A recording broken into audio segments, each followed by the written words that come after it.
Hey guys, Enrique Ariada here, Media Production Coordinator at Russell Tree Experts. Today, we're gonna mulch this tree, turn it from this into this.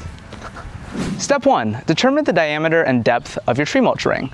The ISA Arborist Certification Study Guide recommends a radius of at least 3 feet that could go all the way out to the canopy drip line, which is the farthest point that branches and leaves extend out to, and a depth of 2 to 4 inches. Step 2, outlining your tree mulch ring. There are many ways to do this. Today, we're just gonna use a measuring tape and measure in multiple places and then do a little dig with the shovel. So that way we have a perfect circle and then make adjustments as needed. On one end of the tape measure, I'm going to take it right above the root flare of the tree to like the main portion of the trunk. And I'm going to measure 6 feet and then I'm going to set it down. And then just with my shovel right behind the tape measure, I'm gonna go and make a cut, just visible enough for me to know where my outline's gonna be.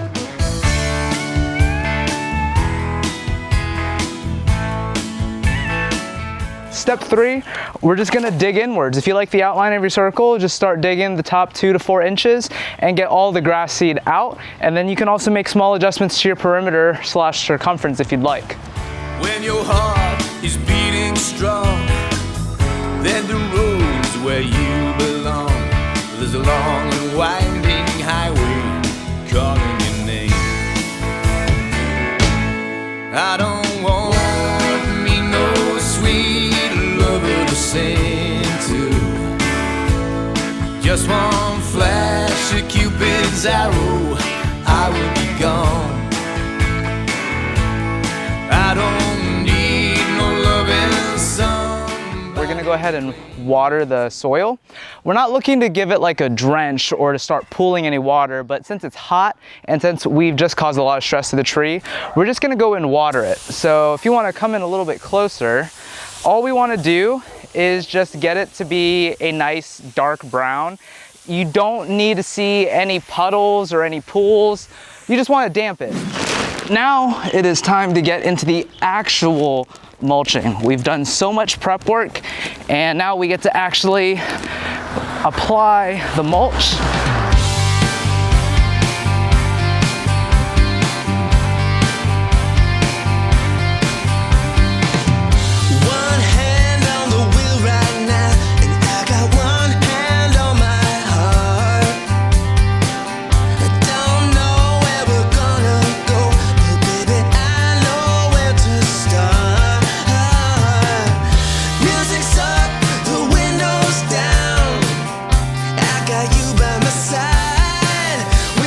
So now we're gonna go ahead and water the mulch because the mulch is dry. So if we're gonna let mulch do its thing of retaining moisture, well, we need to add moisture.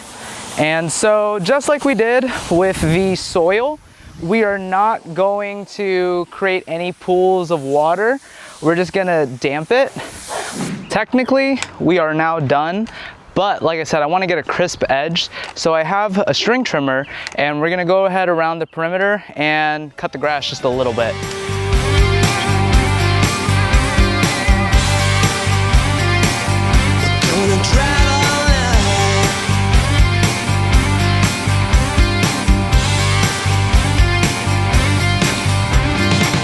We're finished. So if you're more of a reader, please check the description of this YouTube video, and below is an Arbor Ed article that I wrote that basically details everything we talked about. The ocean,